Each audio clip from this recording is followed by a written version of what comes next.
Okay, good morning. Uh, Good morning, Philippines. Good morning, Luzon, Visayas, Mindanao, Mega and Metro Manila. I'm Pastor JB. I'm here in a workplace at Senior Pure Gold Welcome Plaza Mall, Libertad, Pasay City. At nandito po tayo. Ang ating pong lokasyon ay second floor ng Welcome Plaza Mall at Libertad, Pasay City. Ang aking pong telephone number ay 0949-410-0259. Ulitin ko lang, 0949-410-0259. Ang aking pong place ay makikita po sa ating pong Google Map. No? Naka Google Map po tayo para madali pong makita. Ayan.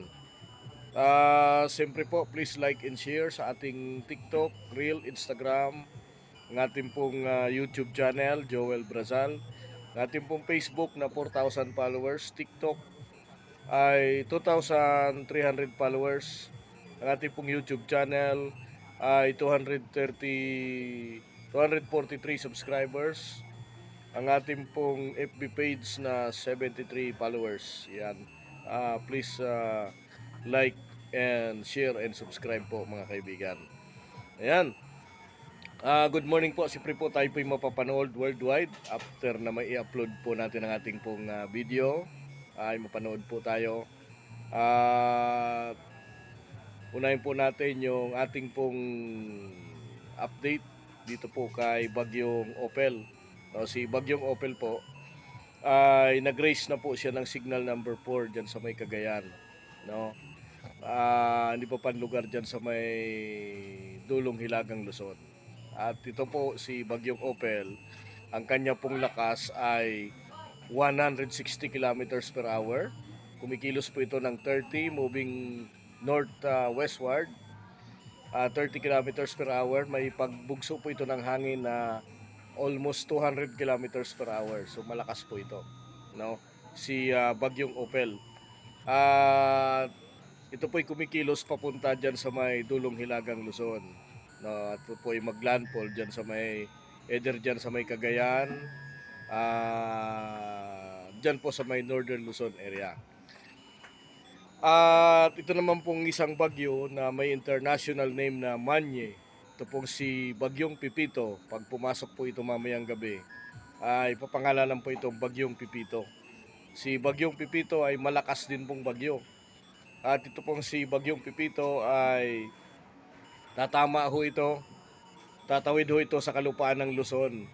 Like dito po sa may Southern Luzon area and Bicol region at posible po tayo sa Metro Manila. Kaya maghanda po tayo and ang ating pong advice kung wala naman po tayong gagawin within the weekend ay please to prepared po at pagandaan po natin itong parating na bagyo na posible pong tumama dito po sa ating pong lugar.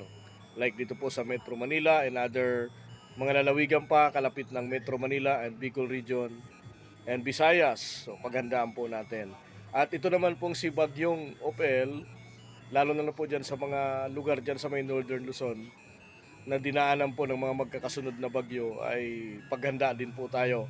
Kasi ngayong araw na ito, ngayon din po yung kasagsagan ng paglapit po ng bagyo dyan po sa inyong lugar sa Dulong Hilagang Luzon o dyan sa may extreme northern Luzon. No, ulitin ko lang, kung wala ho tayong, meron ho tayong mga nakambang mga activity this coming weekend, ay pagpaliban po natin dahil po dito sa malakas na bagyo. No? At tayo po ay magantabay, mag-ingat, mag-prepared na ito pong paparating na bagyo ay hindi ho tayo mapinsala mga kaibigan.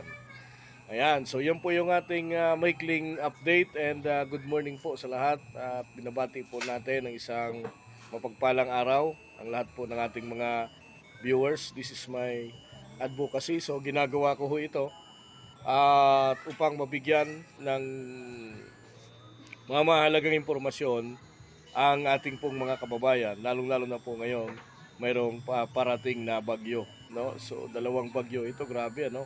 Itong isa ay maglandfall na ngayong araw diyan sa may Northern Luzon, and ito namang isa ay papalapit po sa ating bansa at posible pong isang malakas na bagyo ito na maglandfall nga dito sa may Southern Luzon area, like diyan sa Bicol region. Kaya yung mga kababayan natin diyan sa Bicol region ay patuloy ho tayong mag-ingat sa posible pong paghagupit nitong si Bagyong Pipito, mga kaibigan. Ayan. So dito po sa Metro Manila, maaliwalas pa rin ang panahon. Maliban po sa mga pulupulong pag-ulan, pagkulog at pagkiblat. So maaliwalas pa, pero sabi ko nga po, kung meron po tayong gagawin ng mga aktibidad ay pagpaliban muna natin. Lalo na yung mga pupunta sa Visayas, magbabakasyon, Bicol o whatever kung saan ka man pupunta na babiyahing dagat, ay makipag-ugnayan po muna tayo sa ating pong mga mga kailangan makinig muna tayo ng mga balita, advisory tungkol po sa lagay ng panahon para hindi po tayo ma-stranded, mga kaibigan. Okay, yan lang po muna, and Pasko na. Malapit na po yung Pasko. Ayan, kaya pag-pray natin na matapos na po itong ating pong dinadanas na kalamidad sa ating pong bansa. So,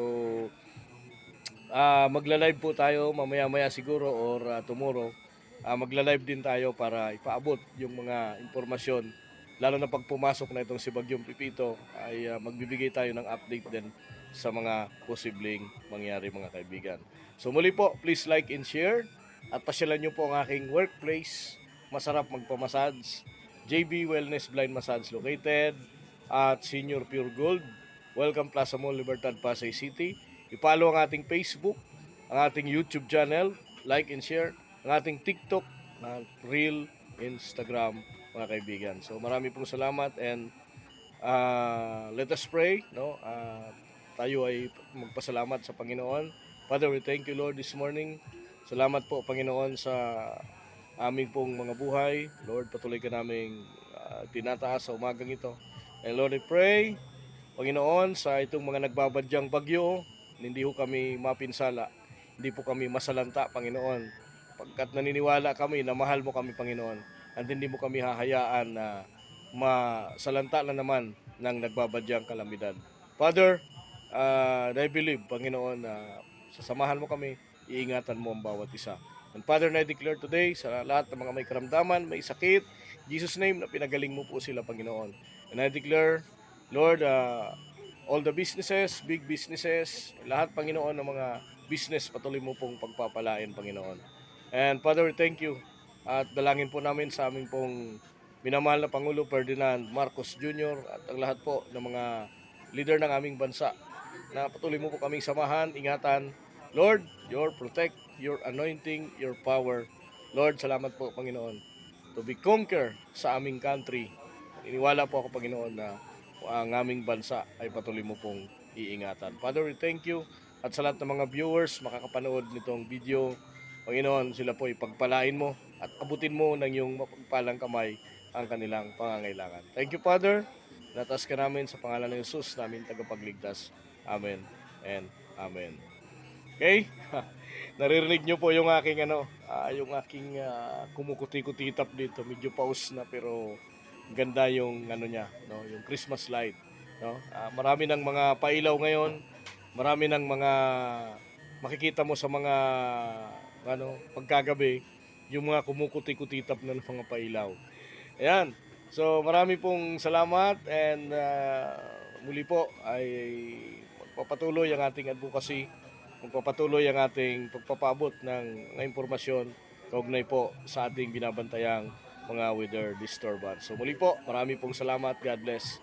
At patuloy po tayong mag-ingat, mga kapatid. Back button. Tab again to stop accessibility. Back.